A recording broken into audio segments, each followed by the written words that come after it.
careful, he's inside Brown's territory. Now the Browns might What up? Peace, Gutter. I'm gonna have to mute Gutter Mike. Peace, family. Welcome back to another episode of the OG Wisdom Podcast with me, your brother Tad, and my brother C-Gutta. We are trying something different tonight. We are doing a new time slot. We're doing 8 p.m. Gutter, when you're ready, give me the thumbs up, bro. Bring you right back in.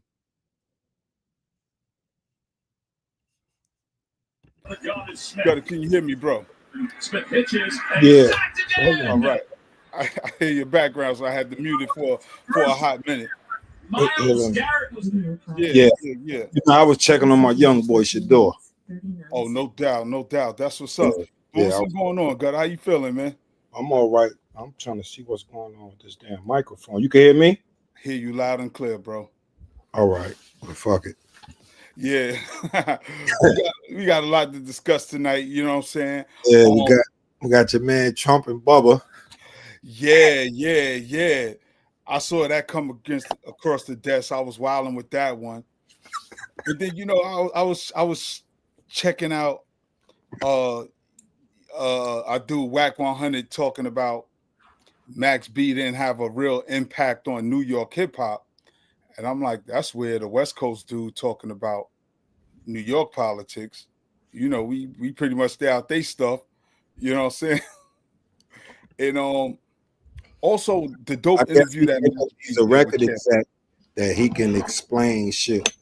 You know, people think because they executives in music that they know certain shit. Right. Because I'm normally not in agreement with Adam 22, but he was definitely on point with this one. We also got our sister K Fighter in the house. Let's get to it. Peace, sis. What's going on? Peace, my brothers. How are y'all today? Oh, man, I'm feeling good. Fantastic. What's going on with you, sis?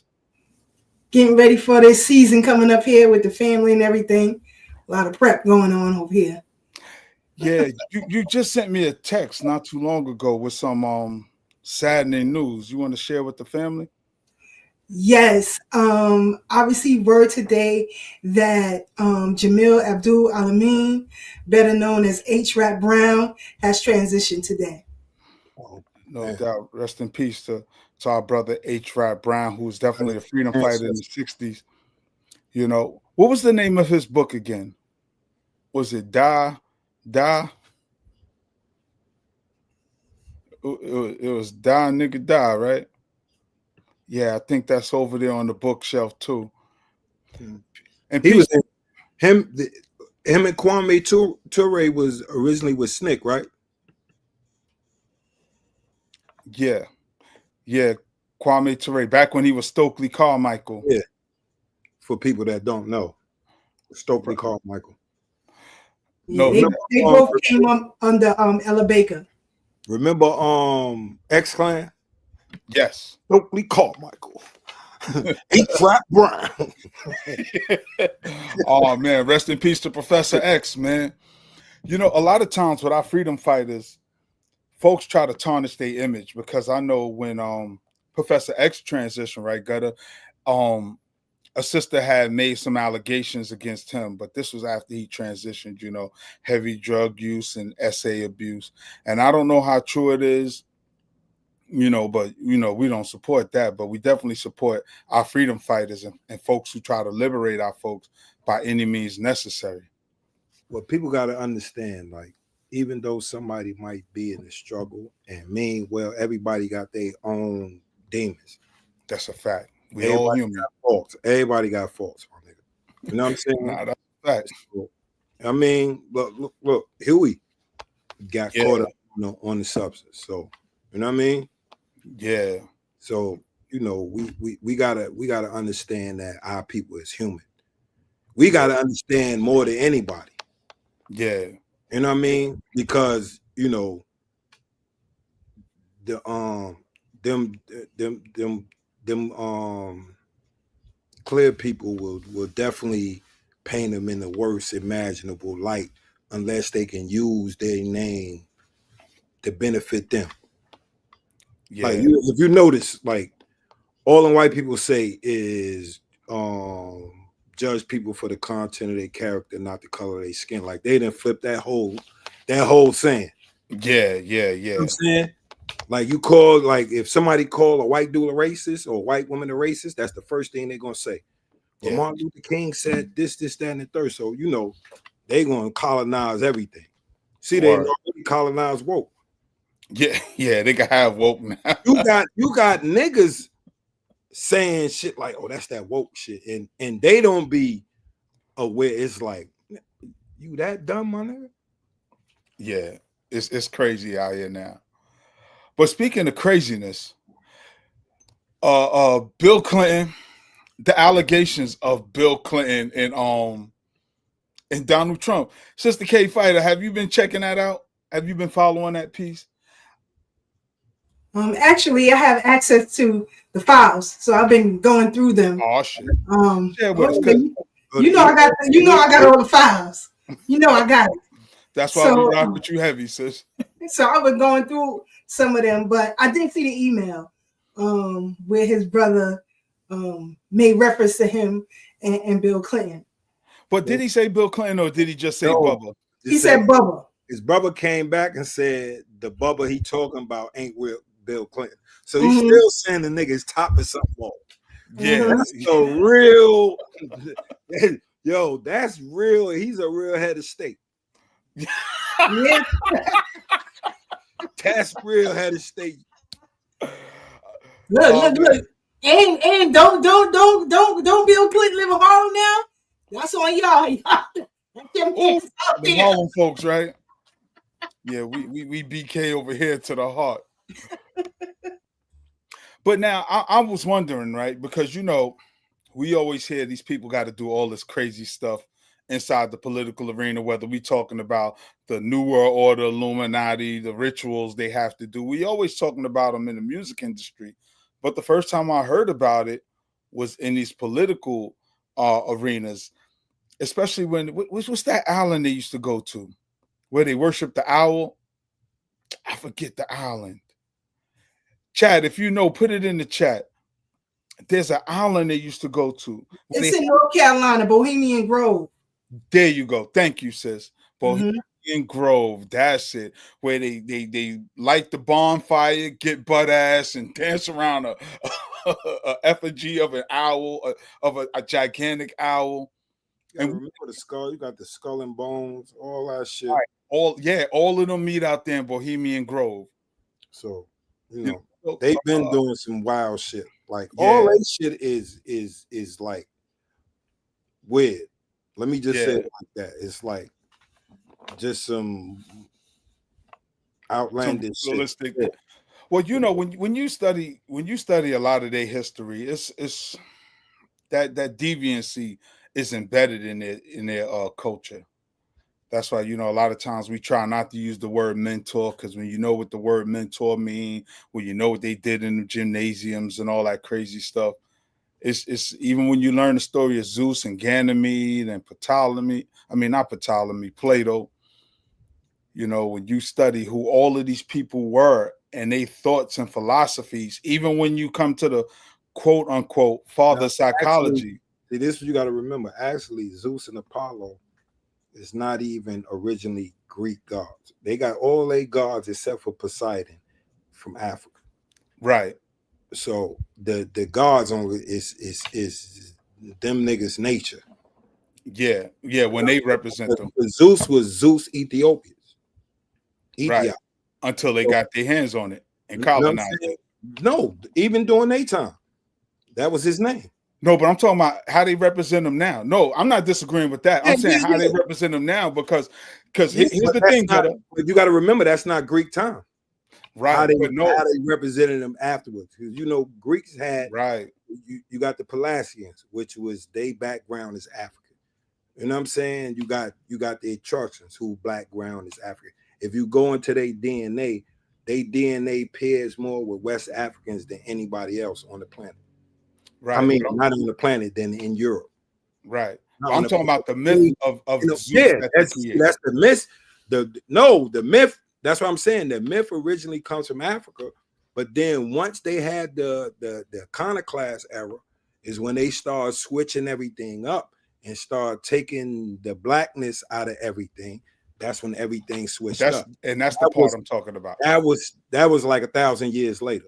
Right. And that's the part I'm talking about, because most people don't know the African origins of Zeus or even of any of their gods. Even if you fast forward to Jesus Christ, the African origins of Jesus.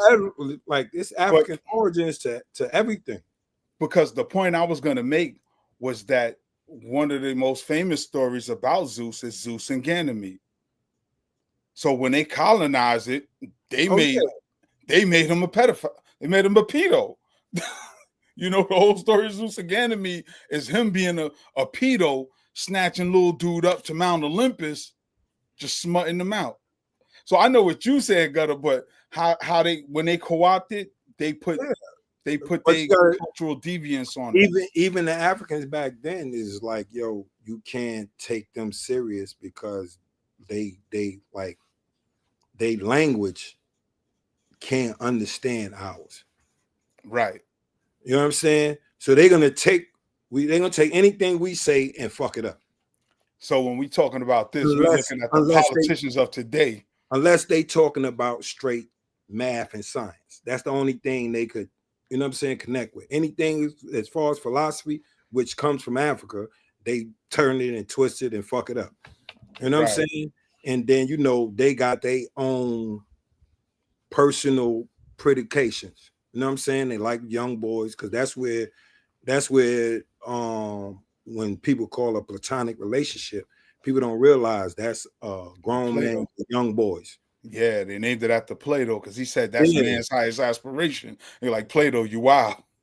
You wild for that. They ain't no man. He didn't get murked for the liking the little boys. Word. He would have got murked in Sparta.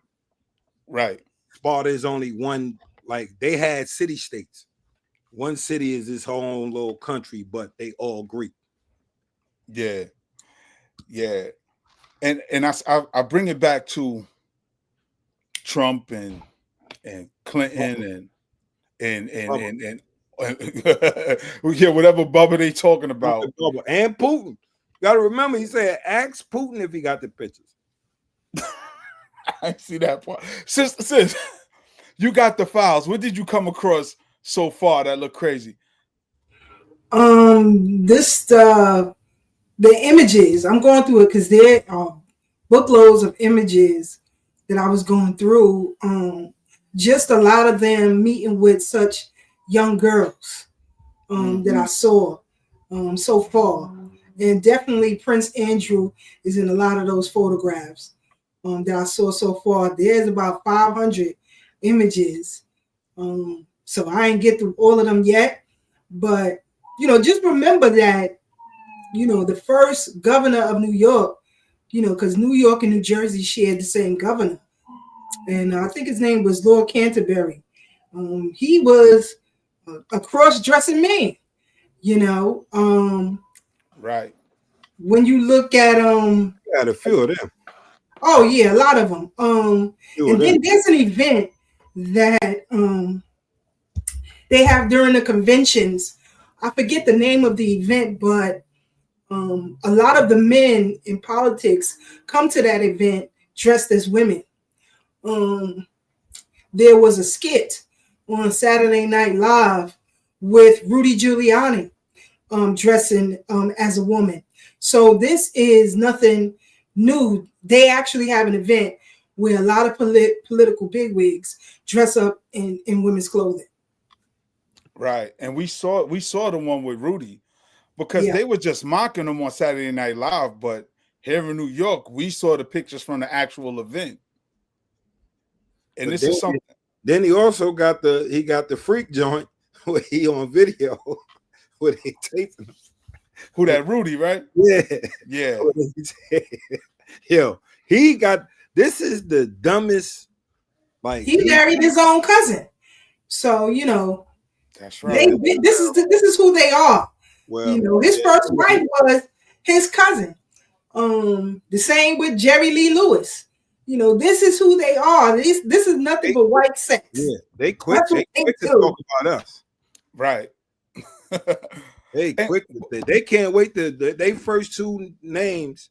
Well, they first three names now is Cosby, Diddy, and R. Kelly. Yeah, which is unfortunate. Which they don't speak of no white dudes ever. Like Sister Keisha said, Jerry Lee Lewis, shit. Elvis. Right, because his girlfriend was his wife was. What's the name? Yeah, what's her 15. name? Priscilla Presley was 15. Right, that's what I'm about to say. She was about 14. Yeah, 14, 15. She was 15, but see, even in Islam, you know, a lot of the Muslims don't talk about it. Yeah, but Muhammad married what? A 6-year-old, right? Look, that's what they say. Look, a lot of southern states, the age of marriage is 15. Yeah. So that's how dudes get around that shit. Them motherfuckers is nasty anyway.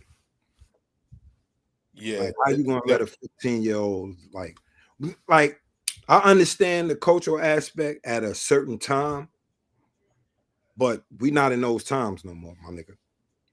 Right. Because a nigga like if dudes look at it like certain niggas grandpops and shit like that was foul. Yo, hold up. Yo, my great grandfather, yo, I looked at the census. Like nigga grandpas might have married his girl. He like 25 and she 14, 13. Yeah, because so my great grandmother was like 18, 19 when she married my great grandfather, and he was like 17 years older than her. I'm looking at the census like, damn. And I was just doing, just doing the family research as we talk about FBAs and lineage. Because like I said, you got to look at it's a certain era as well. You know what I'm saying? It's a certain era. So I don't look too crazy at way back then. Right. You know what I'm saying? Because a woman reached a certain age back then. Of maturity and childbearing age. Exactly. So that's what they based it off of.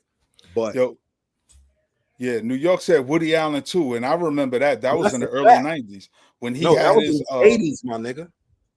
It was the late 90s. 80s. I mean early 90s. It was in the he 80s. Adopted her because she was a little girl. He was fucking with her in the 80s.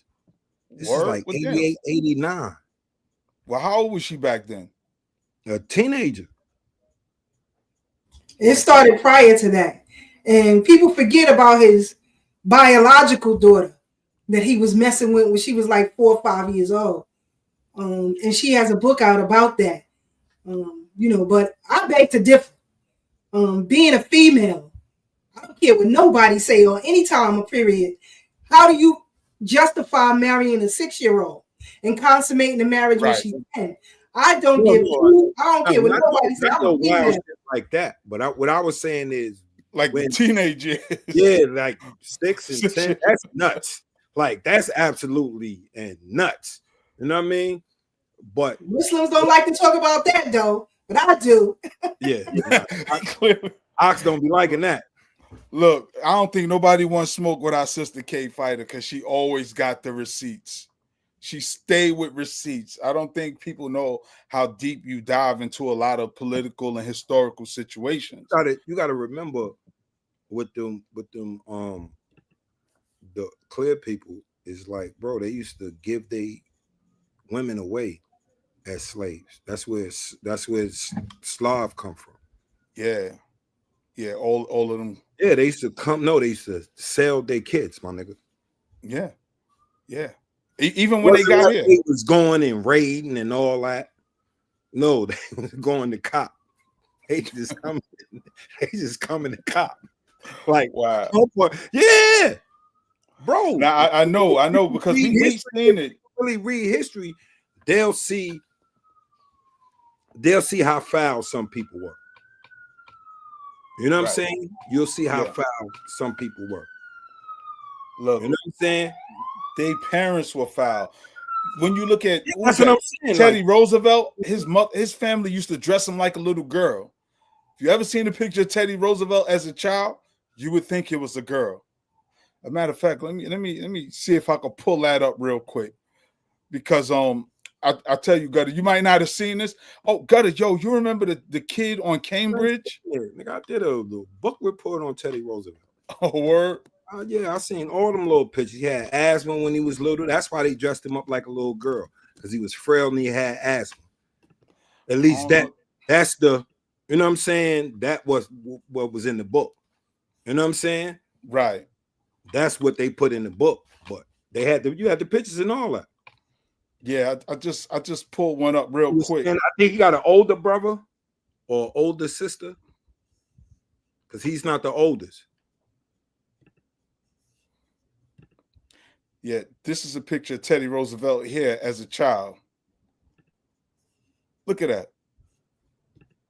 You got like, because I don't know what putting on a dress and little, what's those shoes called? Mary Jane's, Sister Keisha? Yeah. Those Mary, I don't know how that help his asthma, but the hat though. This nigga got the hat though. They are all types of foul for this one. Poor Teddy, poor Teddy. Yo, they tortured that. That's why he went crazy. Yeah. That's why he went crazy and thought he had to go and do all this shit to show he was a man. They violated him. Yeah. He probably was like, you know, little TD Jakes. God, I don't know if he was home, but there was a family on Cambridge that used to dress the little dude like a little girl. He was like about 5 or 6 years old. I know Neen remember, because he was the one who was like, yo, you know that's a little boy, right? Like, what?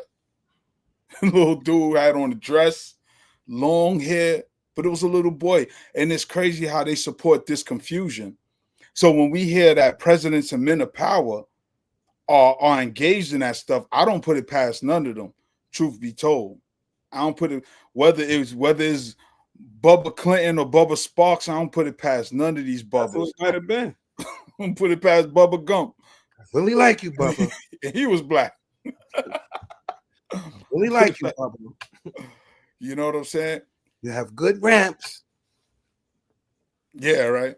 Speaking of raps, then you got to think about it. Your man, like all his little shit, he like poking his lips out like that. He like, remember the shit he did with the microphone? That nigga start, you know what I'm saying? It was a lot of cues going on. Yeah. Trying to come out. Your man might be trying to come out. He like, fucking, I'm about to go. I got cankles and all that shit. I might as well let the world know. You know live his authentic life. Yeah. But I'm coming all the way. I'm coming out. Oh man. I want the world to know that I suck you slow.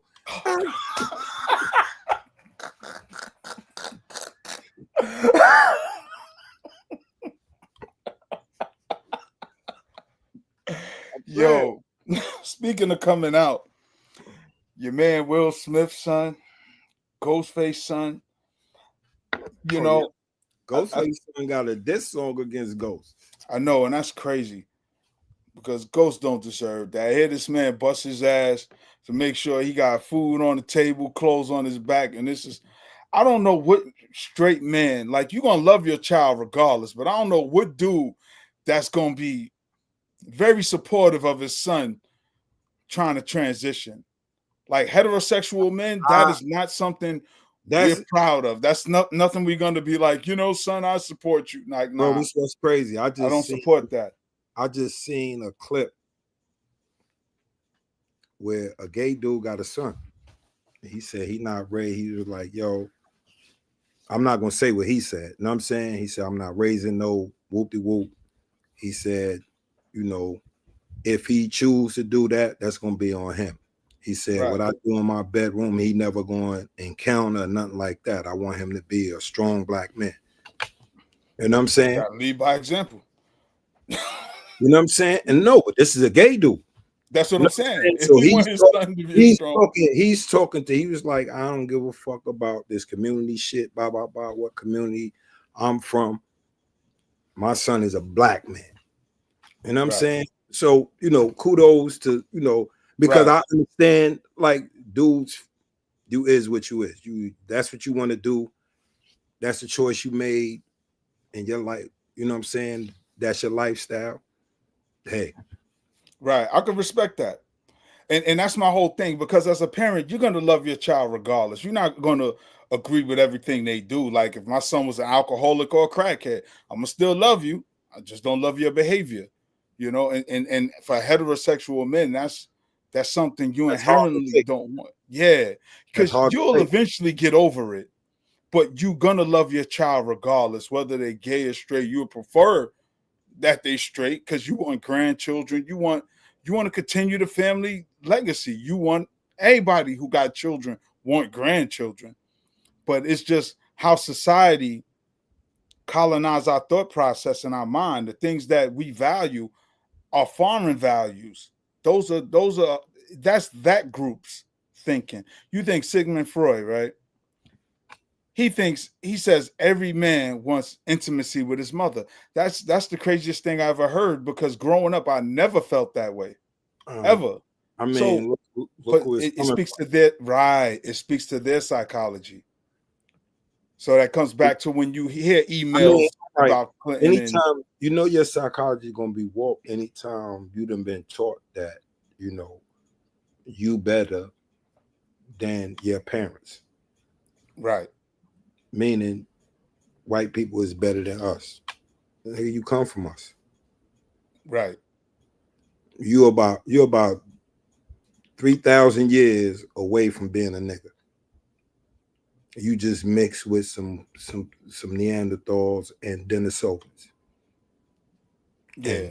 And that's where the shit come from. But without our genes, you wouldn't exist. Wouldn't even be here. You understand what I'm saying? So you already got a warped mindset when you thinking, you know what I'm saying? That because, bro, it's like that's what they taught. You got to unlearn not to think like that. Yeah.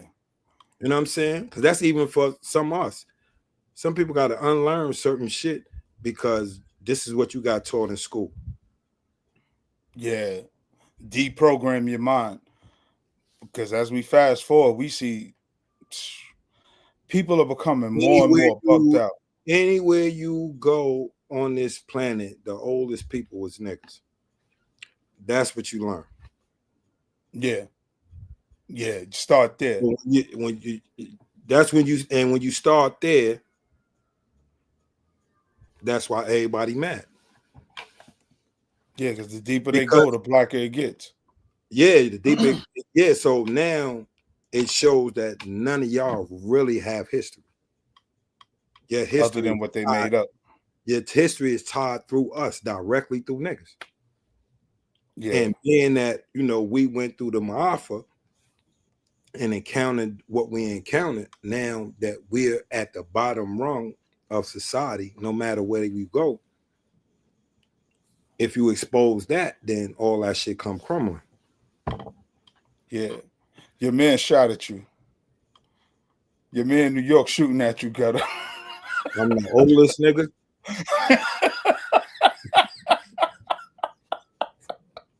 Shout out to New York, man. New York in the building. Yeah. Jokes. I want to switch gears real quick and talk about what's happening in these New York streets. Gutta, did you hear Wack and Adams 22 conversation about Papoose and Max B? Did you check that? I didn't, but man, you had a conversation, man. I mean, it's basically ludicrous. Yeah. Sister Keisha, to coin Mike. Totally. Yeah, right. Sister Keisha, did you hear that debate between Wack 100 and Adam 22 on who had the biggest impact in New York's hip hop? Whether it was no, I'll let y'all enlighten me on that. He said Papoose had a bigger impact than Max B in New York hip hop. He didn't understand why everybody was so happy to see Max B. Like, why is he getting this hero's reception? He said Max B ain't do nothing for hip hop and da. You know, and I said, what's so funny is, and shout out to Papoose, because I would never disrespect Papoose, because, you know, he came to speak to the children of my youth group before, and he didn't have to do that. You know, I mean, he took time out of his busy schedule. He said, look, I can't do the whole hour, but I could shoot through for 10, 15 minutes. He did that, talked to the children. They were receptive. He was happy that he was able to do it. You know, and Papoose, being around him, he was a solid dude. And I got to meet him through Doggy. Because one of the things that's not acknowledged, and shout out to Doggy Diamonds, Doggy's the one who helped make Papoose hot when he got lukewarm here in New York. Because he still hasn't had the impact that Max B had on the underground mixtape circuit. Now, lyrically, you can't deny Papoose skills. Nah, like he's nice. He's nice. Nah, he's nice. Pap is ill. Papoose is ill. But he's definitely a better lyricist than Max B. He didn't have the wave Max B had. Right, because Max B got a vibe. He got a Max B. You got to remember, Max B was part of Jim shit. Right. And I know he did joints with Cam too. They were talking about that on a joint. And then started his own thing once they got into their discrepancies. Right. And like, bro, and you know, I was locked up for a while as well. So but you still got to hear the music, right? Not really. Oh, word? No, we ain't get it until we got MP3 players. Oh, okay. And that was like 2012. Oh, all right. You know what I'm saying? So, but you know the wave because I'm talking to people, you know what I mean? But like Pap ain't have a wave like Papoose ain't have a wave like Cuz. Right. He did by far. Right. 8% by far. Yeah, it's almost no comparison. You know, so when Wack said that, I wish I had the audio, but when Wack said that, I was like, damn, Wack, I wish you knew what you was talking about. But I understood what Wack was saying because Wack had a relationship with K Slay. So when he came to New York, he was hooking up with K Slay, and of course, Pat was K Slay artist. So of course, Wack is around he's around Papoose, but he really don't know Max B's come up yet. Because Max B was buzzing heavy in the streets, especially with the younger people. So when was he around Papoose?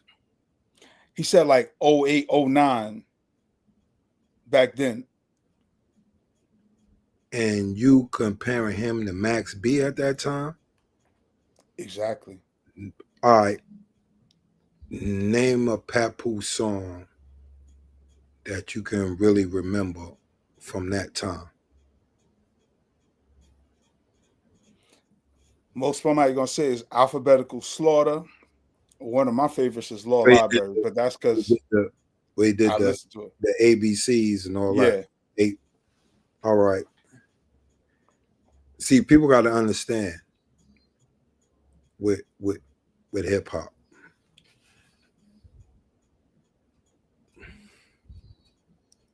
Because I don't want to make motherfuckers seem like they dummies. Right. But the masses, per se, if it's lyrical,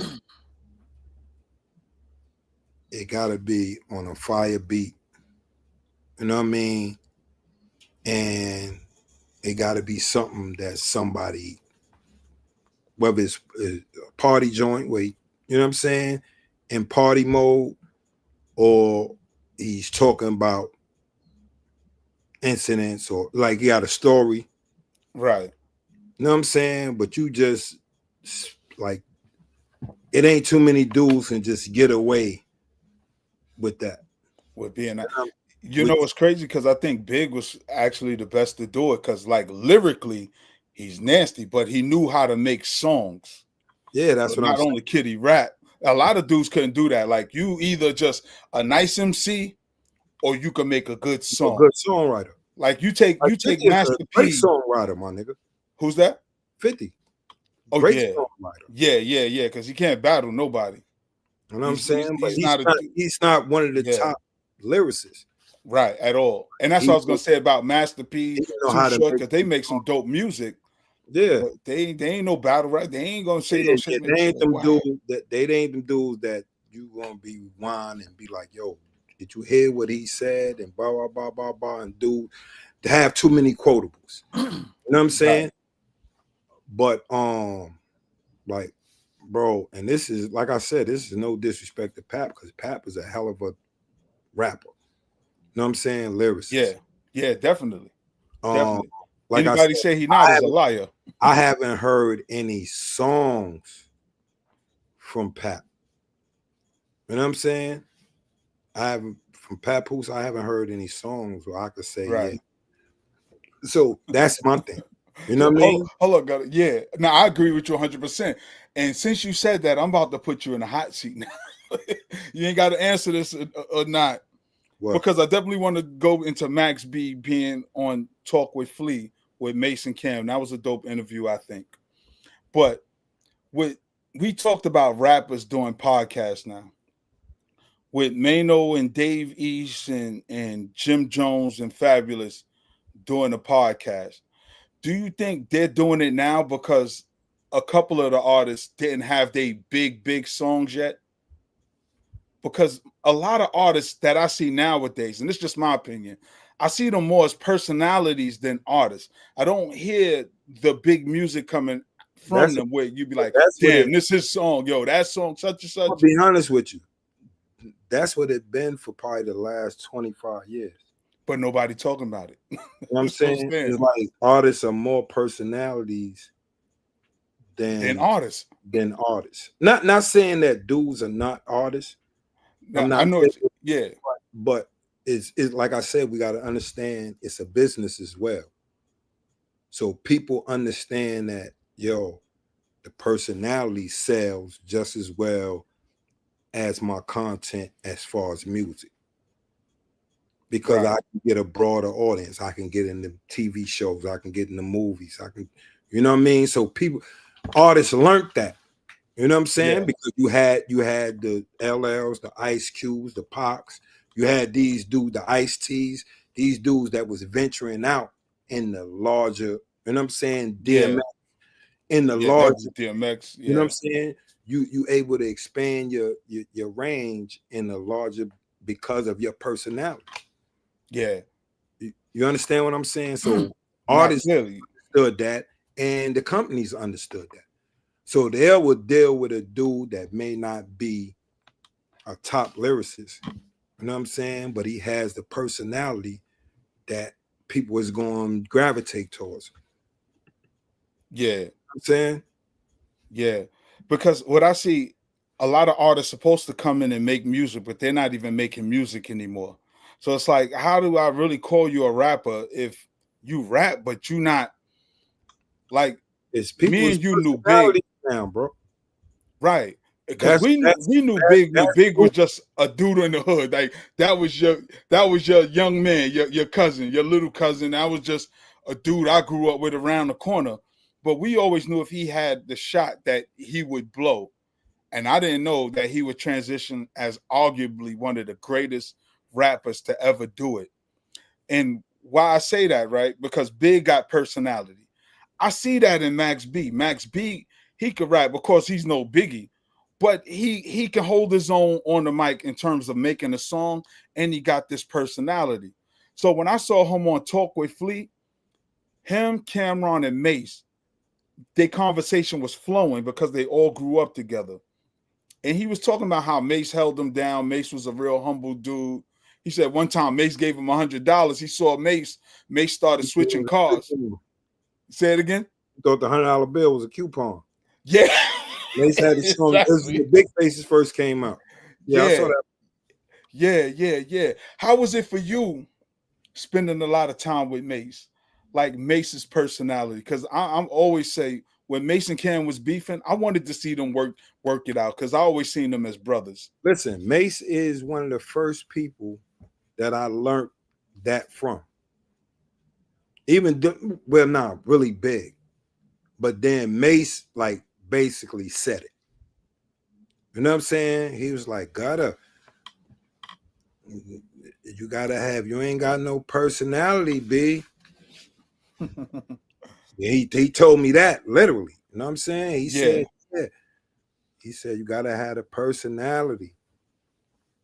People don't like your personality, B. They ain't gonna fuck with you. Right. Right. And I think that's the part where people are missing when New York is welcoming home Max B, because it's almost like New York is in a slumber. Like right before Big came in, before Big came through the door, it was a lot of like dudes was elbowing their way, clawing for that spot. Because I always say you had Big, you had Nas, you had Wu-Tang, and I would never knock out Redman out the box. The early 90s, you already had Redman. Yeah, and Redman was nothing to play with. Like lyrically, Redman was on his shit. This the thing is, we didn't have nobody. That's what I'm saying. Like the 5 boroughs didn't have anybody that was like you had Onyx. Right, but that was a little gimmicky. Yeah, exactly. That was very gimmicky because a lot of dudes wasn't doing the ball heads back then unless you was following their ways. There's probably 1 or 2 dudes, but like but see, people got to remember that was an era where niggas was wearing ball heads anyway. Niggas you got to remember this when niggas was woofing, my nigga.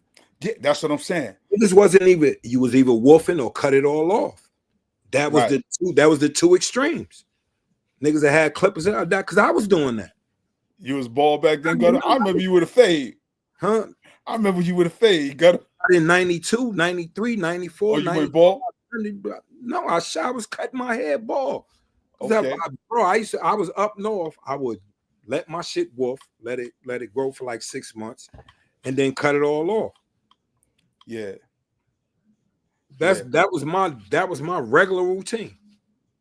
Yeah, like anybody that bidded with me, I'll tell you how many times this nigga have hair, do that. Next thing you know, all that shit was cut off.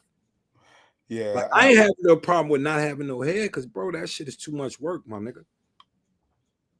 Yeah, I love my hair, and that's God is good. I mean, I done lost my shit. I ain't tripping because I was bald head before I lost my hair. My little brother said that to me. He said, "Yo, you and Daddy the only one who got y'all hair." And I thought about it. My little brother. Shout out to my little brother Mel Biggs. Mel, my grandfather, my uncles, cousins. Hey, me and my pops still got our hair. My uncle Jerome, he had a little afro. A word. Yeah, that's the only one. Pops. Everybody was bald. I already knew what was coming. That's why I probably wasn't tripping. Yeah. I used to ask my other uncle, my Uncle Joe, was like, why he looked like a Republican. You know, he used to have the shit where the shit don't grow at the top, and they always had the fringes on the side. Only people I used to see, bro. I used to live in Mississippi. You gotta remember, I'm living in Mississippi, so all they had like a donut top. Yeah, like shit around here, but nothing up here. Nothing up top, but you got the fringe around on the side. Yo, my stepfather was wild, right, Gutta? Because he had the little puff here and the little piece right here, and he used to braid it across the bald spot. He said, let it go. Like, your friend, just let it go. Rest in peace. Yo, all the way out of it, like, your friend, you know that little patch that go right there in the front? He would connect it to the back. So you got a bridge going across the board. No, listen. Nah. 2 braids on each side. One in the middle. I had my man was up north, right? He had dreads. The nigga only had like 2 dreads in the middle. Everything else, I used to be like, yo, man, bro, you got to let them shits go. How you got? No, he had like 3. But them shits was like everything else was thin right here, but he got the 3 dreads like sitting right at the top of the joints, and then he got the dread, bro. Wow, he filed for that. What's dude name? I think he originally from New York. Pack him up. Oh yeah, Will Mills. Yeah, the deep voice. Pack him up. Yeah, pack him up. Yeah, pack him right up. Pack him up. Nasty. Shout out to Will Mills. I'll be laughing because his joints be funny as hell. top 5 trash haircuts. What? Top 5 trash sideburn. Yo, shit it on Big Meech. Oh yeah. Yeah. Yo, he took. Yo, Shout that out to Will nuts though. That did look nuts though, my nigga. Yeah. But now, what I was saying though, before I was going to Max B, when I was talking about Big, because Big had the personality, had the charisma, and he did all that and brought New York back and put New York back on the throne. Because remember, West Coast had it for a minute, and I think right now, since there's really like no real New York artists that's buzzing like that right now, unless they veterans, and I can't even think of none right now. You know what? Max B has the potential to turn that around. I don't see as much humor either. Yeah. You know, like dudes used to say the most gangsterous shit, and in the midst of that, he gonna say a funny line. You know what I'm saying? That's where the personality come in. Because dudes with no personality is just gonna, oh, I'm a demon, I do this, I do this, yeah. You know, somebody with a little personality, he's gonna say shit. You know what I'm saying? Make a laughing voice. at himself. You know what I'm saying? Make a voice, make a different voice.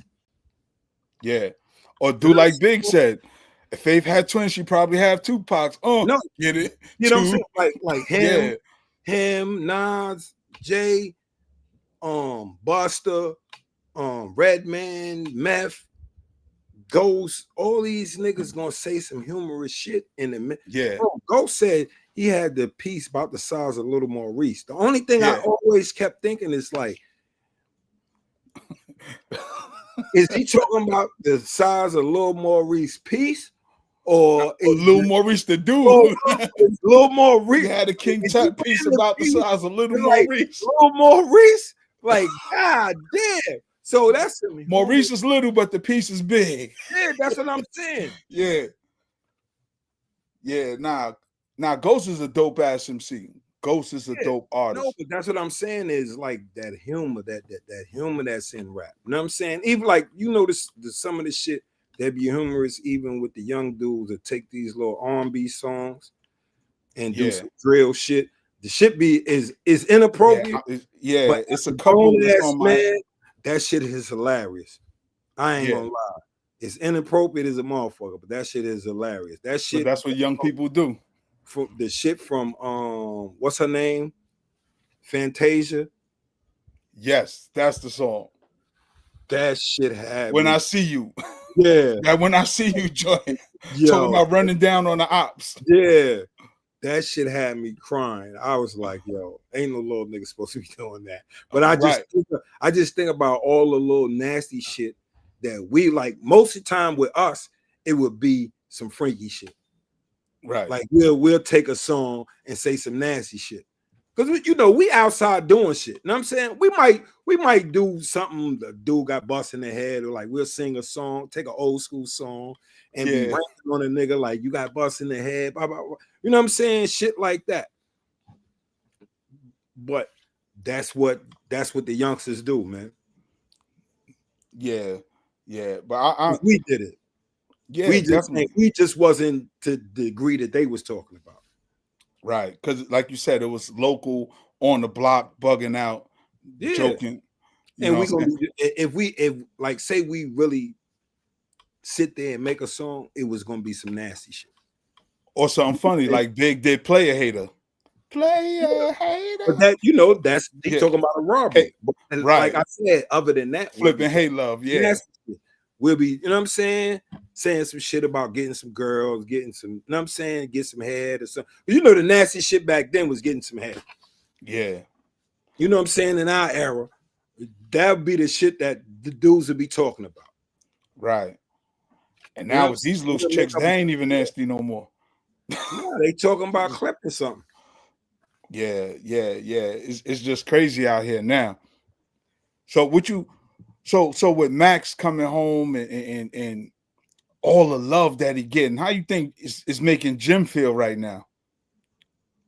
Because I mean, dudes is talking about cutting Max checks. They putting him in commercials and like this is the welcome everybody thought Big Meech was gonna get and all that.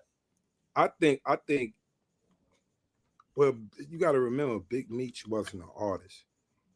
Right. You know what I'm saying? So,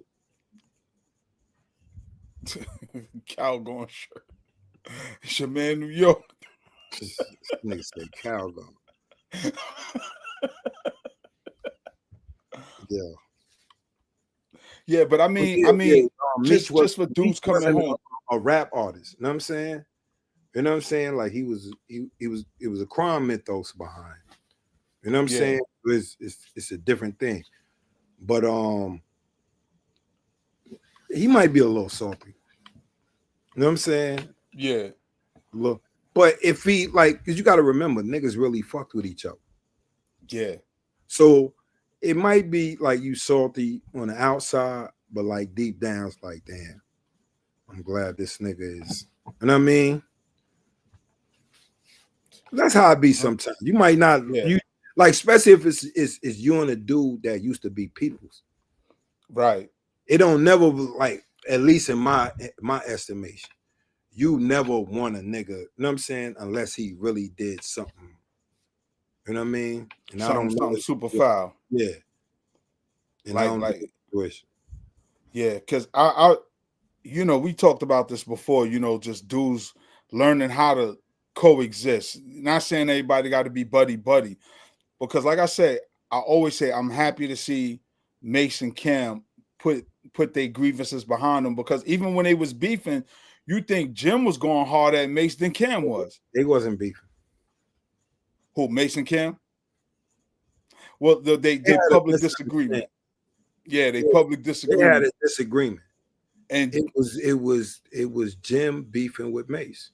Yeah, and now he's on the out. That's basically what it was, bro. I like, for the most part, like from the beginning, I was there, right? So I could speak on, you know what I'm saying, who initiated the shit with each other.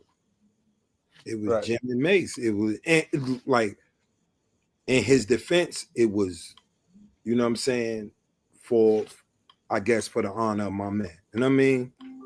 Tie breaks. Right. But, you know what I'm saying? It's for the honor of your man, but these two dudes really grew up. Right. You know what I'm saying? It's like I said, like I knew they grew up. I don't know them from kids. But I know from since Mace joined Bad Boy, and that I was home at that time. When Mace joined Bad Boy, he always spoke about Cam. It was Cam and Bloodshed. You know what I'm saying? Rest in peace. It was Cam and Bloodshed. That, you know what I'm saying? Yeah.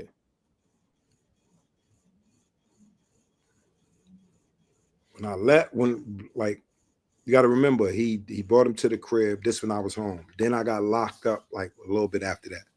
You know what I'm saying? I got locked up on a parole violation after that. When I came home, Mace had did his numbers. Right. You know what I'm saying? He's all the way up. Cam had just got his situation. Was Mace platinum when you came home? Yes. Okay. Yes. You know what I'm saying? By the time I came home, Mace was platinum. Okay. At least. I don't know. You know what I'm saying? I knew he was at least platinum. You know what I'm saying? So yeah. That's what I'm saying is you did it for your man. Like, it's a overreaction on your side because these two niggas is childhood friends. Right. And Jim was just proving his loyalty. Yeah, you see a man in New York, right? He said he hear your pacemaker.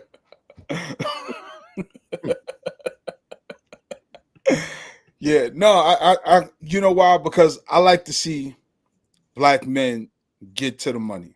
Love it. Because especially when dudes started out together, you know, and I always say, me personally, always give Jim some leeway because he did pick up that Dipset flag and held that shit high and ran with it. And it's almost like everybody's trying to dogpile on Son right now. That's it. That was his move. Now, I ain't gonna say the Dipset was his movement, but that Purple Gang, right? You know what I'm saying? Yeah, that was his little movement. Yeah, You know what I'm saying? That's when Max B and all that comes in there. right. You know what I'm saying? So they built something together. Yeah. You see what I'm saying? That's why I'm saying, at least from my perspective, like you might be mad at a nigga, but you glad a nigga's all right. Yeah. And I want all of them to be all right. I like if Jim and Max put that you shit behind them, you would definitely want them to have a better relationship than whatever. Like, I don't know their relationship anyway. You know what I'm saying? But from what is being said, you know what I'm saying, it would better it being not back the way it was, but at least mended. Right. Because then the entourages ain't got to feel funny around each other. Because because I forgot who said it. They said they spoke to Mano, and he's like, yo, where you at? He's at the football game. He's like, yo, I'm over here with Max. And Mano's like, oh, all right. But sis, let me ask you, as a woman, how do you see it as grown men bickering, beefing? Like, what goes on through the mind of women when y'all see brothers who get into the money still carrying on beef, like dudes is arguing over corners? I think it's very childish. And why it's you say that? Childish, and it's not a kingmaker move, right? Because you have to think about it this way. The world already sees the black man as an infant. And when you portray these type of behaviors, you just facilitate that mindset, right? And then, like y'all said, you got a lot of younger cats that are trying to make it in this game. And they seeing, because even when you look at the younger guys right now who are out here, allegedly beefing, it's reckless. It's really reckless because a lot of them, is being unalived out here. But who they got to look at? Right. You see what I'm saying? Like, all the love that Max B received and is receiving upon his return back to the town, as an adult man, you don't need to be in a Gucci store holding stacks of money and waving it out in the air. You know what I mean? Like, just act like a grown man. And a lot of it is very childish. Just looking at it from a female's perspective, a grown female perspective, right? Because who are you trying to attract? You have a wife and you have a family of your own. And it's just not a good look. But I get it. It's a part of entertainment. That entertainment business that they are in. A need to stay relevant, a need to keep up the facade. And it's really problematic for black men in the industry. It really is. It's problematic. Because I never saw, in other genres, men behave this way. However, there are men in other genres who don't like each other. Don't like each other at all. But you will never see them behave in this manner. And so are you going to continue to behave like a 15-year-old or the 45-year-old that you are? So that's the way I see it. Niggas older than 45. Yeah, right. Right. I'm being kind. Right. She being generous with the numbers. It's getting to the point where it's redundant, it's silly, and it isn't a power move. If this is the game that you control, and black men, as artists is concerned, control it. This is very childish. Look, I'm gonna make a point. Like, shout out to Compton Rip Rock. Definitely like his content too. He made a statement and was like, gangsters is gangsters, gang members is gang members, but man talk cut through all of that. You know what I'm saying? So it like, especially now, like who got to prove why? Like who in their 40s? Matter of fact, really in your 30s. Right. In your 30s, if you proving to somebody that you a gangster, bro, and went through it. You know what I'm saying? If you proving to somebody you a gangster, then that means that, you know what I'm saying, you wasn't validated already. Yeah, I was gonna go there. And that's what I was gonna ask you. Because that's something I often say. And Gutta, you a certified OG. Do you think it's because dudes are late bloomers, or they really not that they feel they got to prove something to somebody? Because like you said, after 30, come on, man, what are you really doing as a grown ass man? I mean, especially if you got kids. See, this is what I'm saying. It's like, you know, and you got to admit, like some people maturity levels are faster than others. But bro, that's way late. If you in your 40s and 50s talking some tough shit, and it's not about your family, your loved ones, I'm not. You know what I'm saying? I like what James said. He said, you know, especially after doing 18 joints, you know, knock it off. Like it's not a good look.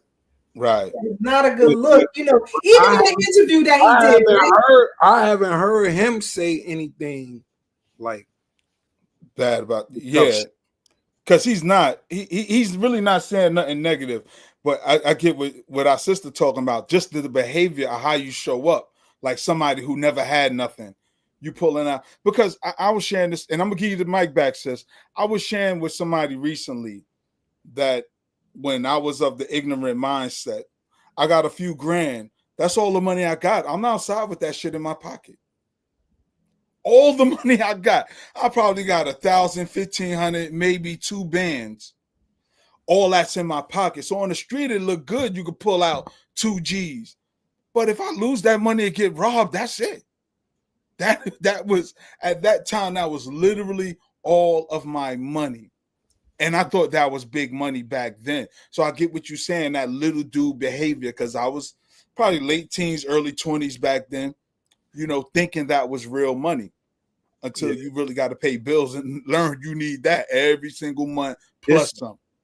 Like, and I don't know why dudes, I think that that's the new part of the industry. Like you gotta flash the money, you gotta have the jewelry, you gotta have the car. Like that's imperative. You know what I'm saying?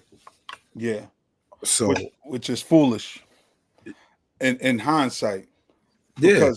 Because real money is quiet. Yeah, well, we know, you gotta remember, like, dude not coming home and, you know, getting the type of money immediately, like day one. He's going to be set up for the potential to make tens of millions, hundreds of millions. You know what I'm saying? He has potential for that. Definitely. But he's not getting that day one. No. That's just the, you know, also it's the excitement of coming home. That's the best part. Coming home to something is always dope. You coming home to something nice. Like he ain't gotta do nothing, no jail program with what he got. Like he don't, you know what I'm saying? He don't gotta fall back on doing the militancy mindset shit to keep funds and all that shit as he, you know what I'm saying, as you do in prison. No matter who's sending you shit. You know what I mean? Right. But sis, you was getting ready to say something though before we jumped in. Yeah, because like you know, and then like they are the face, unfortunately, but fortunately, of the culture. Right? And if you're the face, because hip hop is the face, if you're the face of the culture, what are you showing to the world? It's like, you know, like I said, if you become a certain age, like knock it off. Knock it off. Like sit up in a chair like a man and have a conversation with two other men. Like this is crazy. Yeah. You know what I mean? It's very childish. It's very juvenile. And I just wish better for all of them because they are great talents. They are great talents. And, you know, I just hate to see it in this light as the face of the culture. James Dog, good looking on the chat. Good looking for the super chat. No, I agree with you 100%, Sister Keisha. So let's peel back some layers and talk about the teachings of Dr. Frances Cress Welsing and her teacher, Dr. Neely Fuller Jr. What do they say about this type of behavior and the message that it sends to the rest of the world? You know, they said just what I'm saying. The world sees you as a child, as an infant. Look at those of you who've never read Dr. Welsing's literature. Remember the movie Baby Boy in the opening? You know, in the crib, in an infant, coming out the womb, in the water. This is how the world sees you, unfortunately. And let me tell you something. In the line of work that I do as a profession, being an executive and have worked with people in the industry, right? As far as getting deals in the industry that I work in, you know, one person I can say came in and behaved like a man, and that was Birdman. Wow. 100% man. No BS, no nothing. Others, I can't say that. You know, but you're the face of this culture. Is this the face you leaving about, you know, for your grandparents, for your great-grandparents, and your children? Like, we got to knock it off at some point. You know, it's just too much. It's too much. And it's, to me, it's overkill of the same type of repetitive behavior. You know, if you got an issue with that man, then have an issue with that man and deal with it behind the scenes. How you speak of a particular problem. I'm not in particularly talking about Max B, but how you articulate your displeasure with another man before the world. Believe it or not, it shows the sucker in you. It really does. It really does, because a real man, he gonna see you. Right. And you ain't gonna see him coming. He gonna see you behind the scenes. And it looks like a bunch of 15-year-old girls, in my opinion. You know, even with the women, you know, at one point you gonna stop throwing your ass in the air. At one point you gonna put some clothes on and act like a grown woman. At what point you gonna be able to articulate yourself in a conversation without sounding like a 13-year-old girl? Like, knock it off. You're being put before the world as a child, and the world will treat you as a child. When you come into these rooms, these boardrooms with these execs, they're looking at you as a child. And that's because you saw the meeting with Smyrna, jumping all over tables, and nobody's going to see you as an adult. You look like a 5-year-old having a tantrum. Right. Or looking for attention. What happened with who? Bobby Shmurda. He was rapping for some execs, but he was jumping all on the table, rapping for them. Like it to her point, it just didn't look. It looked like a little dude. And granted, it looked like a minstrel. There you go, Gutta. Minstrel show. That's it, Gutta. There you go. Niggas know what they be doing, guys. But you know what it, Gutta, here's the thing though. A lot of dudes don't even know what minstrel shows are. But they know what they doing. Niggas know what tap dancing is. Even the young niggas. Even the young niggas, my nigga. Don't get shit twisted. Don't think motherfuckers don't know the culture of tap dancing, my nigga. Yeah. They get but since they're not literally tap dancing, they don't think they are. Yeah. And motherfuckers is aware. Oh shit, this white dude. Like if I talk down about black, like my own kind, and talk good about white people, this nigga will give me the job over this nigga. Niggas is aware of this shit, my nigga. Yeah. Yeah. Why you think we still have like you would think through all our trials and tribulations we would have been got rid of all the coons. Right. Think about it.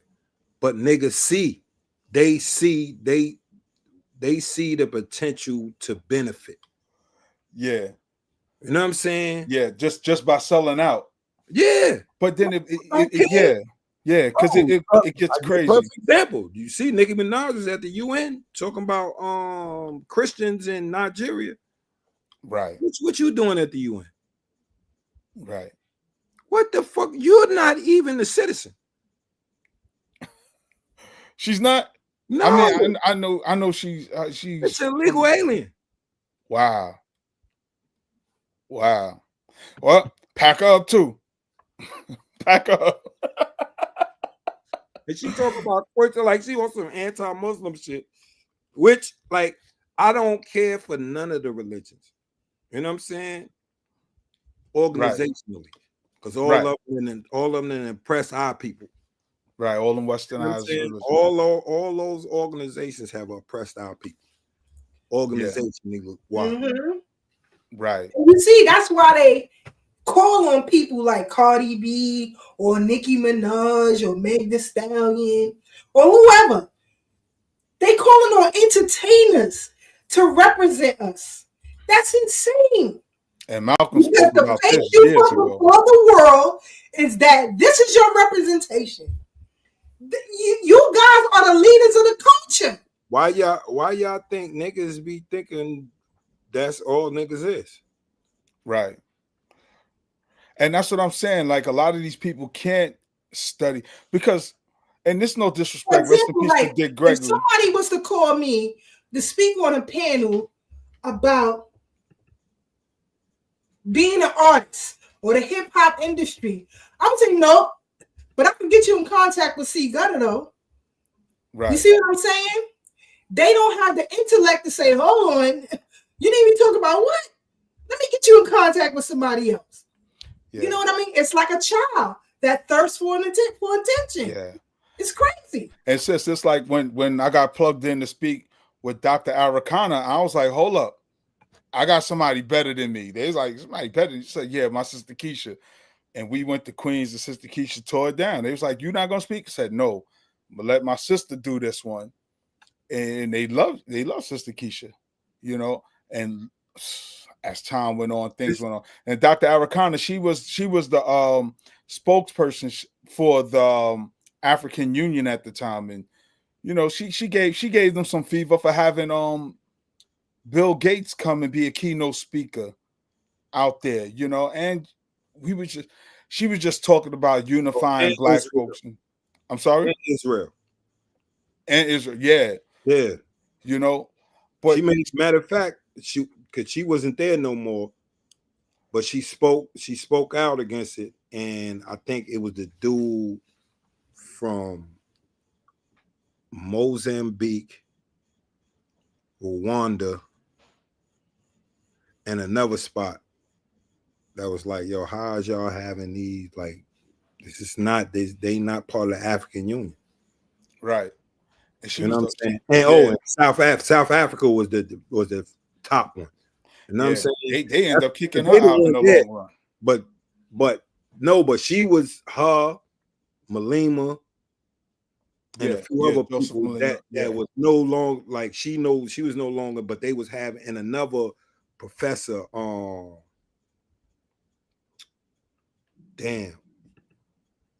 Lumumba, a Kenyan dude.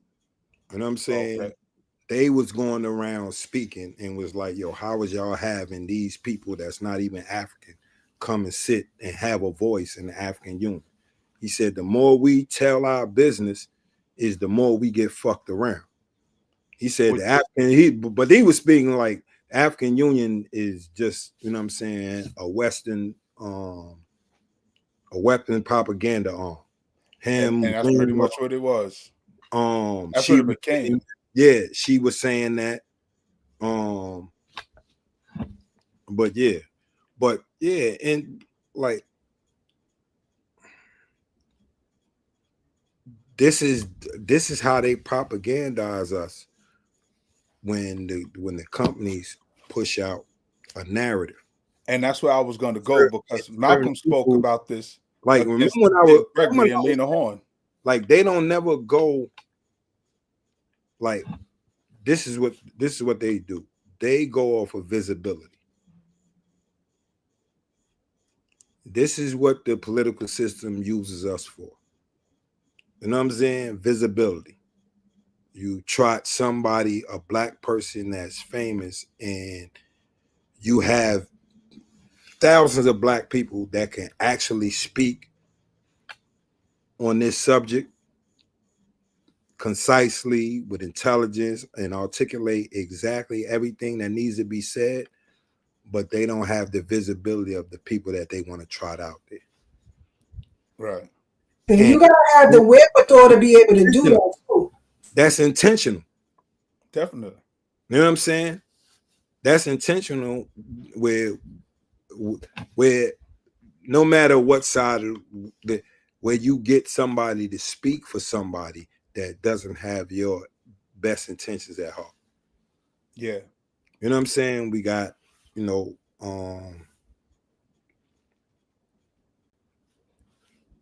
got Nicki Minaj speaking for this dude. You had these people speaking for Kamala Harris. You know what I'm saying? But neither of these parties have our best interests at heart.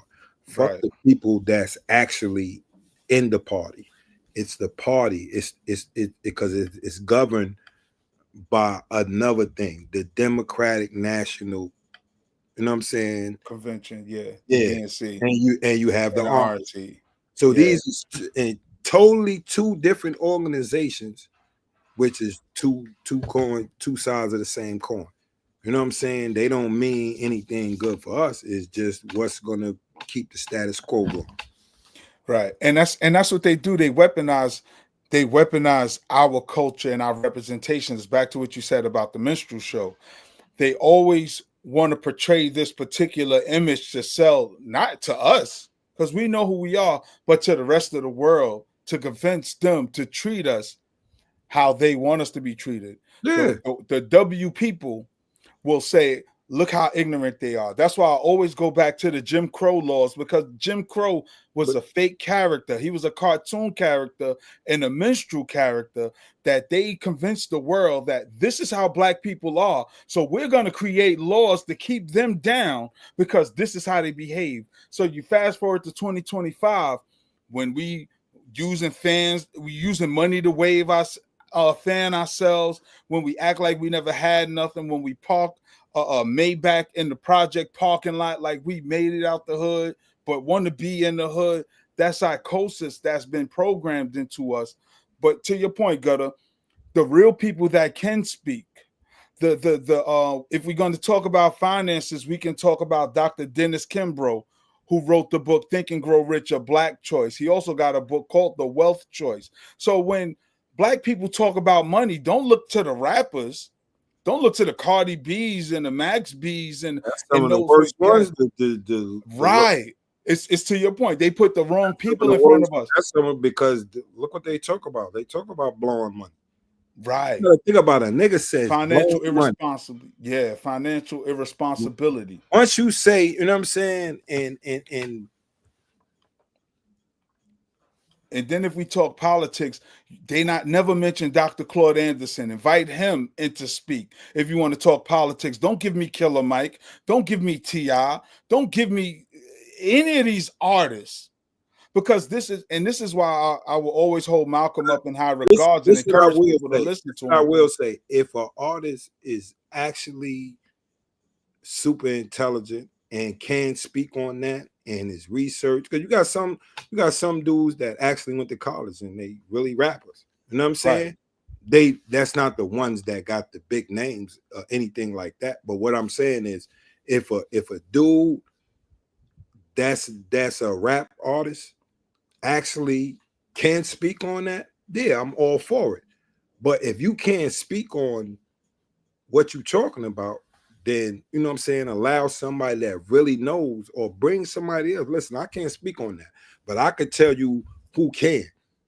He can speak on this subject. Y'all need to bring him here so he can speak on our plight, dealing with this, dealing with finance, right, dealing with criminality, dealing with this, dealing with whatever. You know what I'm saying? Because like, and then we also got to understand is like the stuff they put out is for them. right. Bro, they love violence. Yeah. You got to remember the amount of movies that they put out of outlaw behavior. That sells the violence. Their heroes are the outlaws, my nigga. Yeah. You got to think about it. Godfather, who's the hero? Yeah. Nah, you don't even have to think hard. It's like you said, all of it. All of it. Whether it's Steven Seagal, whether it's Liam Neeson. That's Liam Neeson. Liam Neeson. What's the other short bald-headed dude? Like, it's always a level of violence because it's their culture. And this is the sad part, because it's almost like we want to emulate them because these are the people in charge of the consequences and rewards. If you behave like I want you to, I'm going to reward you with this monetary gain. If you don't act like I want you to, I'm going to incarcerate you.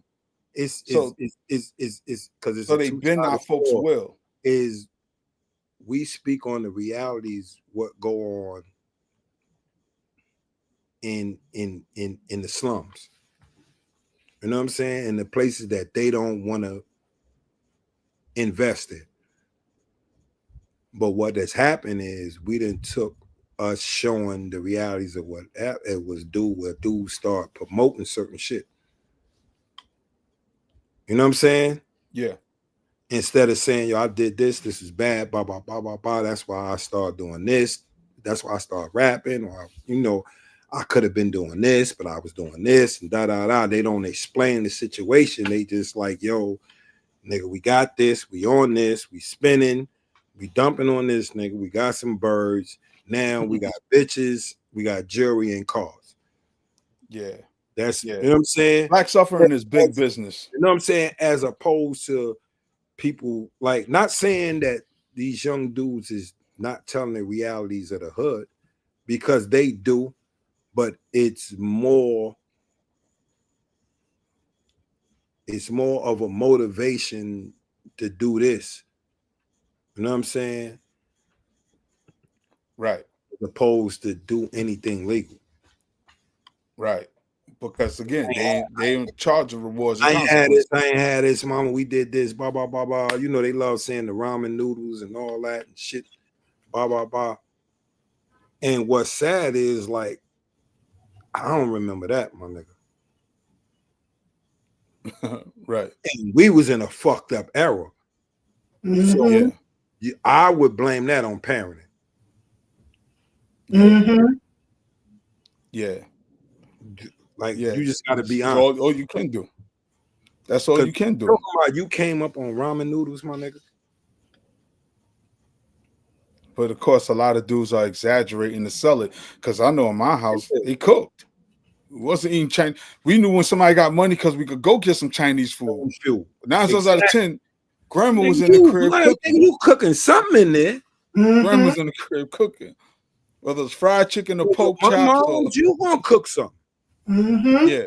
Nigga, something in there. I taught you. Listen, my mom, see, this is the thing is, and I may be different from a lot of individuals. My mom taught me how to cook when I was like 8, 9 years old. Right. I'm the baby. So it's an explanation of this. I'm the baby in my family. You know what I'm saying? I'm my mother's youngest child. So whenever she cooking in the kitchen, I'm there. Right. So you watching, you learning. She telling me to do this, do that. Then after a while, she having me do, you know what I'm saying? You do this, you know how to do this. You seen me do it, da da da. And then next thing you know, I know how to cook it. Right. You understand what I'm saying?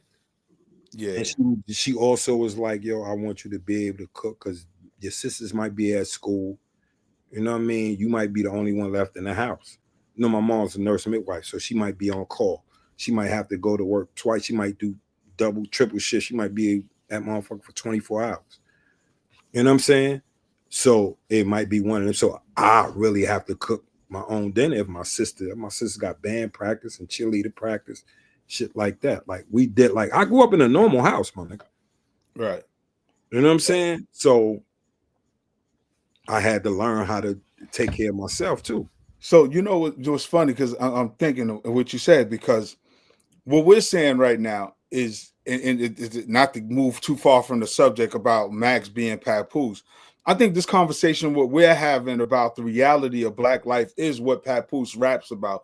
Because I'll be honest with you, he the only rapper I ever heard talk about going to the law library. Because every dude is in the streets. Chances are you're gonna get jammed up. You get jammed up. Take your ass to the law library. So it depends on about a higher level of thinking. Right. It's a few like Beans, SP, or like, you know, most of the dudes that actually had people go through them situations, or they went through them situations themselves, they talk about stuff like that. You know what I mean? Right. They gonna tell you the whole jail situation. Right. You know what I mean? But I don't hear dudes talk about the law library, because when you locked up, that's the most valuable place you could be. The law library. Get your ass. You got to remember, them people their time back. You got to remember, that's not the only thing you got to deal with. Right, but it's the best thing to deal with. Because it's everything gonna be there regardless, whether you try to better your situation or not. You got to first. All that shit still gonna be there. Survival. Right. You know but now you survive. That's first thing first. Of know course. What I'm saying? So that's like, you got to remember, is like, all right, he made a song about the law library. That's good and well, but that's not the whole encounter you're gonna have in jail. Of course not, because you can only spend about, I know in the county you can only spend an hour. An hour in the law library. Right. So now, what about the other 24 hours? Right, because and that's what I'm saying. I'm not disagreeing with that, but what I'm saying is all that's gonna be there, whether you go or not. So like me, boom, I was in there. I'm in the law library. You know what I did, Gutta? I spent my whole hour shepherdizing, copying everything that was related to my case. Yeah, I read that shit back in the day room. I didn't sit there. But hold on, look, I'm gonna pass you the mic back, Gutta. I want to finish this point, because niggas is in there arguing over the phone, arguing over the TV, arguing over sports and Jack Mack and all this other shit, talking about they want to go home, but they not putting that energy. That energy you putting into fighting over the phone, put that shit into getting out of jail. I saw a young Mexican dude. He took 5 years on a what was it, a misdemeanor. He said he copped out to a D felony. He took 5 to 7 on a D felony. I said, bro, you could have argued that down and got it to a misdemeanor. And you know, a misdemeanor, you're gonna do 1 year if you get found guilty. But he was into the TV and the phone. And when I'm saying, if he copped out to a D felony, you got to remember, it wasn't a D felony to begin with. It was a C felony. Right. You don't cop out to what you get. But you argue your shit. Listen to what I'm saying is, see, because what you saying is, if he copped out to a D, he could have got it down to an A. But he didn't cop out to a D. He copped out to a C, and they gave him a D. That's how that works. You don't cop out. Like, if you cop out to a robbery 1, you don't cop out to a robbery 1, because they can't give you the robbery 1 if you given a plea deal. They're going to break it down. You understand what I'm saying? I had a robbery 1. It got broken down to attempted armed robbery. That's how I ended up with the lesser plea. That's how I was able to get the lesser time. You know what I'm saying? I hear you on that. Then you have, and I understand what you're saying is the law library is the best place you can go. Because you got to remember, everybody's circumstances don't work like that. Right. But hold on. I'm going to say this, though. But everybody in that motherfucker should take advantage. because there's so many people. Like look at Max. Max did get 75, then took a plea. You know what I'm saying? And I don't even think he took the 75. He was offered the 75 because once you sentence, unless you're doing some shit. Because he said 75. No, what he said, he didn't say he blew the 75. He blew trial. Look at the interview again. He didn't take it. That's for him to get out. Right. He went to his appeals. They brought him back to court. He pled out to, I think, like 25. Right. And then I think it was 20. Yeah. And then some other paper passed and got him out even sooner. Right. So, and the point I want to make is that's the value of the law library. Look, I don't got no felonies. God is good. Like, especially if you're a criminal.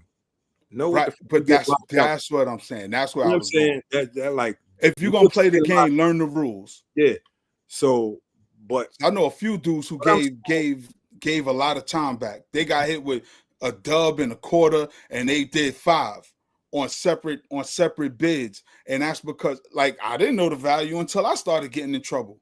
And my Uncle Zay said, yo, the first thing he asked me, I called home. He said, what you doing? I said, I'm chilling, just trying to see what's up with this case. And I had a paid lawyer. His name was Michael Harrison. Shout out to him. Right? Uncle said, man, fuck that. Take your ass to that law library. He said, don't look for the metal keys. He said, them paper keys gonna set you free. I didn't know what he's talking about till I went and got a book. I just had my little paper, my little discoveries and all that.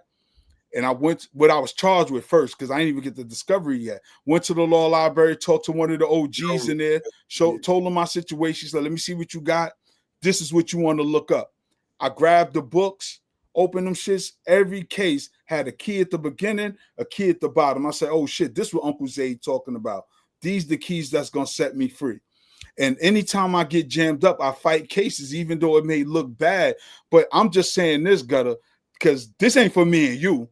This is for the young people who might be looking, or the people who don't even know this information.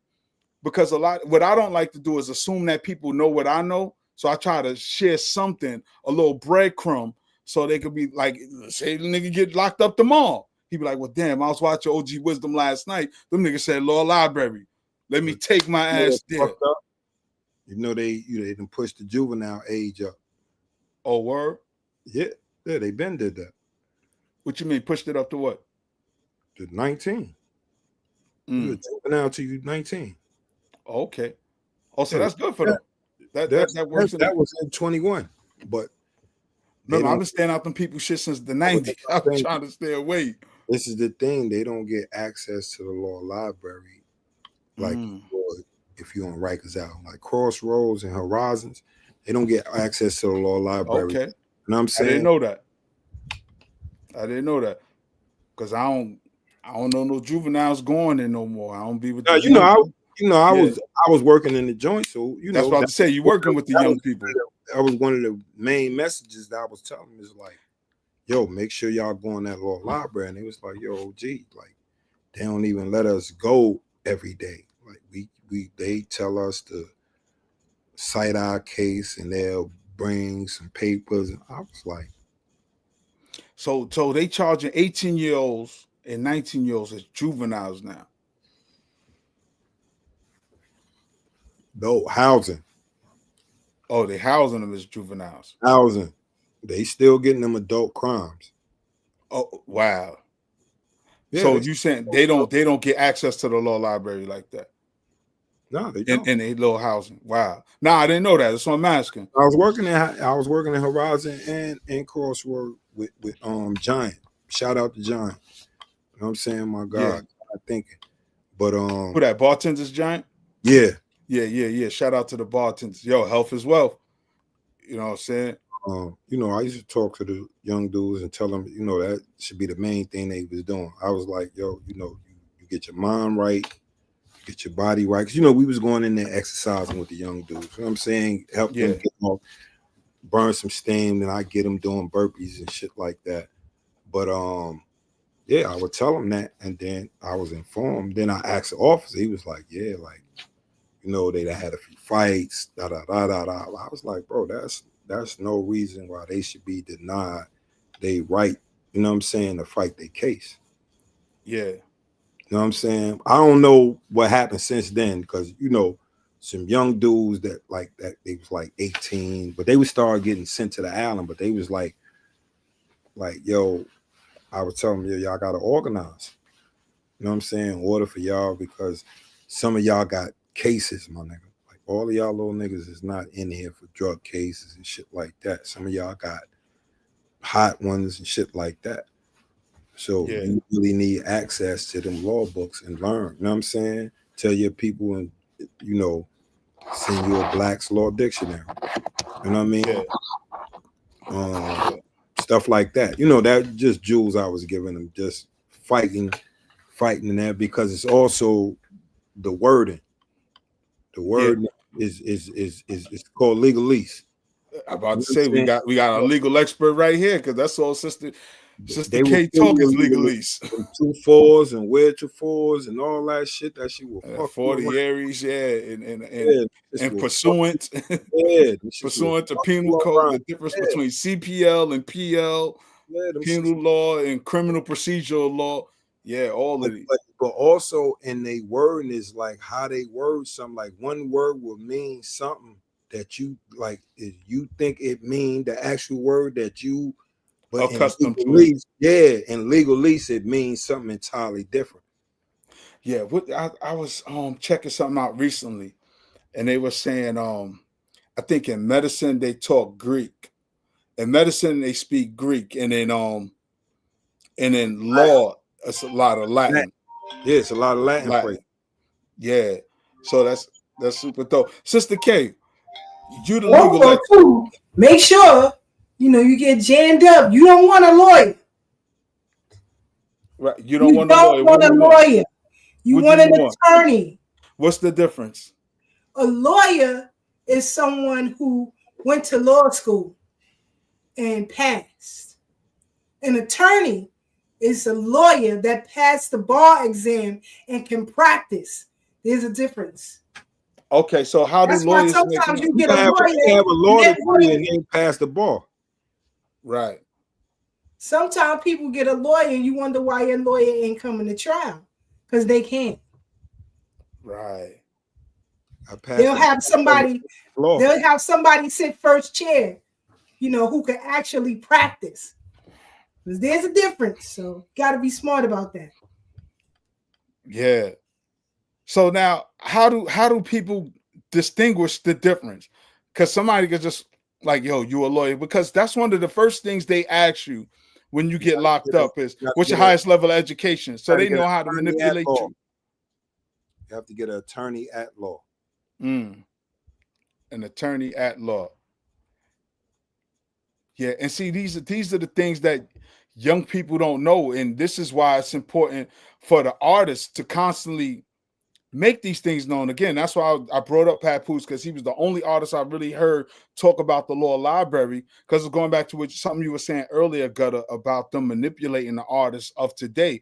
Because remember, when you had artists like Paul Robeson and the likes, those people who are able to articulate the plight of Black people, because these artists now, he had a college degree in Rutgers. That's right. And a lot of artists were articulate, and knew how to speak for the plight of Black people. And the artists of today, it's almost like in a modern minstrel show, because the way some of these artists behave. And I'm not saying Max B is that, but when we talk about an artist like a Papoose, who try to give the people the information and knowledge, but the music don't translate into big hits for an artist, there's still a level of value that he offers. And what we need is more artists that got that swag, that know how to put songs together, but really got to have a message in the music to move the people forward. Because the people really running around here like, I'm gonna keep it real with you. Another thing where Papoose didn't get the like you said, swag. Max B had the swag, Papoose didn't. Right. That's like I said, personality. Yeah, personality sells. Big part, my nigga. And your swag is your personality. And that's why so many of these rappers are now coming into the podcast / YouTube area with a built-in audience, because and some of them got personality, like we talked about Joe and Jade on here before, and about their chemistry, because whether Fat Joe is telling the truth or not, it's his stories are entertaining. Even if we know he's exaggerating. But you gotta understand, it's like it's always something that a lot of rappers transition to. Yeah. First it was acting, now it's podcasting. Yeah. So, you know what I'm saying? So let me ask you, Gutta, do you think these artists have a responsibility, since they have the people's ears, since they have the mics now outside of rapping, because now we get to know the personalities and see what they're about? Do you think they got a responsibility to the community, or they could just be like, man, fuck the community, I ain't no role model to nobody, I'm just here to get the money?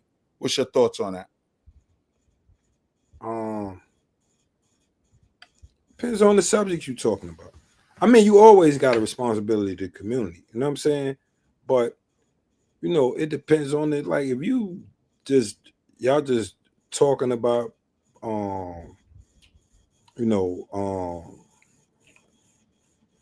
current events, and this happened, and you talking within the hip hop space, you know what I'm saying? Right.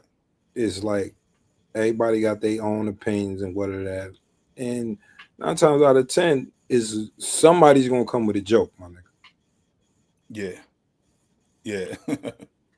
Yeah, so, we gotta laugh and crying. So yeah, definitely. So in that perspective, but like anybody start talking about politics and shit like that, and you don't have a grasp of what you're talking about, get somebody on that do, or you hyping some dumb shit. You know what I'm saying? Right. It's like, yeah. Like, you on, like, yeah, I like say somebody is on some bullshit, and you back that shit. Like, that's corny. It's a fact. You know what I'm saying? Yeah. Yo, sis, you still there? Because we all. Yeah, I'm still here. I had to get off camera because New York got me over here cracking up. Yeah, I'm waiting for Gutta to shoot back at New York. Nigga said my tattoos is baggy. Yeah, he said you look like you got goat legs from Narnia. He wish his shit looked like mine. Yo, shout out to Fam Roots. I like what they said. Dead Prez had that swag with knowledge. I ain't gonna lie. Let's Get Free is one of my favorite albums. Let's Get Free will always be one of my favorite albums. Sister Brooks, what to her favorite troll? What up to her favorite troll, New York? But Sister K, before we get up out of here, what's some of the final thoughts you have and what you want to leave the people with? Just, I just hope, our brothers and sisters in entertainment will stay in their lane, articulate their respective art form as adult men and women, because, the world sees us as children, which is one of the reasons why they always go to entertainers when it comes to political issues, as far as we are concerned. You will never see Billy Joel. You will never see Sting. You will never see any of these people, Julia Roberts or anybody else, speaking on political issues of their people.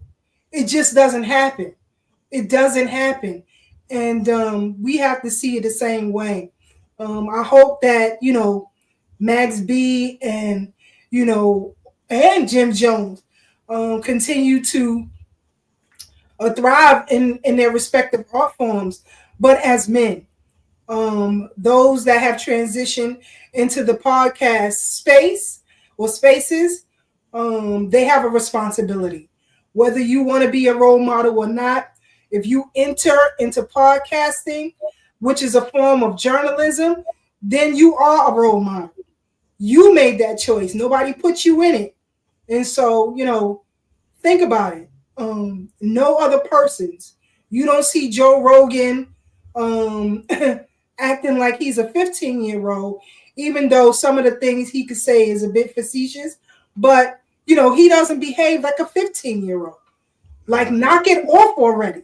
He does. He does behave like not in the way that we behave. You know what I mean? And it's just it's sad. Like I said, they are great talents, and they have a lot of connect to the streets, not just to the streets, but as entertainers. Our culture is worldwide. We are the moral face of culture throughout the world. No other group is the moral face of culture. None. And you have a great responsibility in that. And so I just hope that they grow up, period. No doubt, no doubt. Gutta, what you want to leave the people with before we bounce up out of here? I just want to make note, all them crackers act damn like 13 and 12 years old on all their shows. It's just that they can get away with it. Yeah. But because all them crackers, they come up with some most idiotic shit on damn near every last one of their shows. Joe Rogan, all of them say some completely childish, idiotic shit. But like with them guys, man, get your money. You know what I'm saying? Like I said before, like the last time we had a discussion about hip hop, it need to be more like you got to have more diverse shit to talk about than what these dudes is talking about. You only got a couple of artists that are big, that just talk about the realities instead of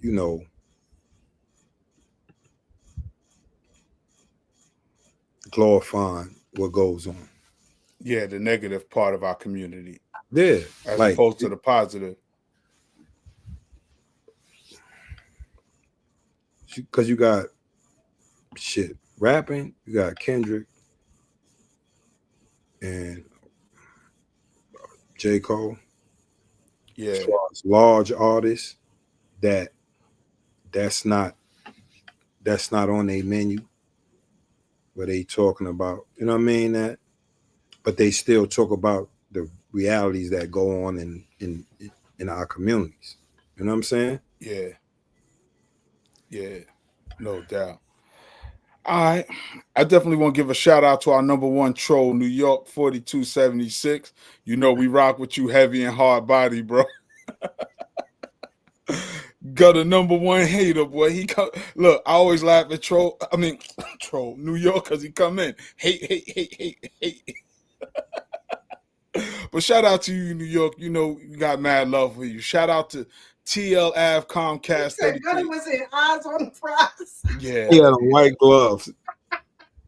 Shout out to James Dog 007. We appreciate the support, not just for you tuning in, but also the super chat. Our sister Aruba 927BK. Always rocking. He stayed with some shit, knowing he looked like one of the Maroons. Yo, shout out to Fan Roots 247. He got the dreads, his beard is uncombed. You know what I'm saying? He looking like a straight Maroon.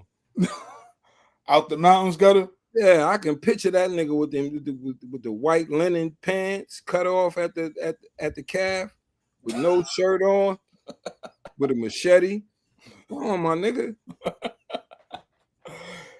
Yeah, Gutta's crazy. Cajun Maroons. What they was in the Great Dismal Swamp? Nah, not the Cajun. He was one of them niggas from the Great Dismal Swamp. You know what I'm saying? Popping out, busting a crack over here for some juice. Yo, Gutta's crazy. Yo, shout out to Real Life 7602. Shout out to everybody rocking with us. Shout out to 7 Fitness 1530. It's always good to see you on the check-in. Who else? Oh, can't forget President Divine, our brother President Divine from Brooklyn, and our sister Brooke. We got to get them two back up in here to talk about what's going on out in California. Yes, how close are they to pushing the bill in California for reparations? Because that's flying up under the radar right now. You know what I'm saying? But I heard it got stalled. Is it stalled? And what's the hold up? What's going on with that? The same BS we dealing with here, you know. But shout out to California though, because they were the ones who worked with the U.S. Freedmen Project and getting this bill right. And you know, because Sister Brooke and Brother Divine is on the world tour right now. But yeah, we are getting responses back from the New York Assembly. I think Sister Brooke posted that on Twitter or X the other day. But keep sending them emails because it's very, very important. Very, very, very important. In California, yeah, they did get delineation though. And I think maybe on our show, I'll show a copy of them getting delineation together. Now, for the people who don't know what you're talking about, Sister Keisha, break it down real quick. What delineation is, what the whole FBA Freeman movement is all about, who's giving resistance and who's supporting. First of all, delineation just means giving something a specific definition, right? We are our own unique ethnic group in this country. Disaggregation means that we are getting legislation passed specifically for us, the way other people are. Other groups and all other ethnic groups have legally disaggregated and delineated from us. We late to the game because we were the only group that carried everybody on our back. I don't care what nobody else tells you. I don't care what Professor James Small is saying. I don't care about none of that. He's doing double talk out here. Double talk, and it's dangerous. For him to come out here and say that, you know, FBA is FBI and all kind of dumb stuff like that. It's ridiculous and it's reckless. You know, he's not on a world tour talking about how these Africans and other groups have disaggregated themselves from us, out here talking reckless about us, out here by the thousands doing disrespectful things politically and socially to us and about us. I don't see him talking about that. And that's a coward's move. And I'll tell him to his face, that's a coward's move. My sister K Fighter. Tune in every Thursday at 8 p.m., y'all, on Thorough Black Talk, where we have this conversation to go a lot deeper into the politics and as we were talking legalese earlier. This is our legal analyst, legal expert. There's a lot of things happening that can benefit Black people here in America, those of us with roots here in America. Like there's benefits for CARICOM, which is Caribbean community. We need our own benefits, and everybody know the civil rights movement and everything we fought for, other people benefit from. And we're saying in 2025, no longer will other people benefit off of our blood, sweat, and tears. And folks are now mad at us. Folks was mad at us when we didn't march for the migrants. Folks were mad at us when we didn't march for everybody else. It's like, because no longer will we be cannon fodder for other people's fights. And we get the short end of the stick. Even on a smaller scale, right? You have congressional Black caucuses, but you also have Caribbean caucuses that do things for the Caribbean that we get no part of. They double dipping and then goes grand here and talk about, oh, we doing better than you because you double dipping. We got to re-identify ourselves legally, and I'll tell you why. Being related to or identified as an African American is problematic. Zoran Mondani is an African American. Elon Musk is African American. In fact, Zoran got scholarship money. as an African American?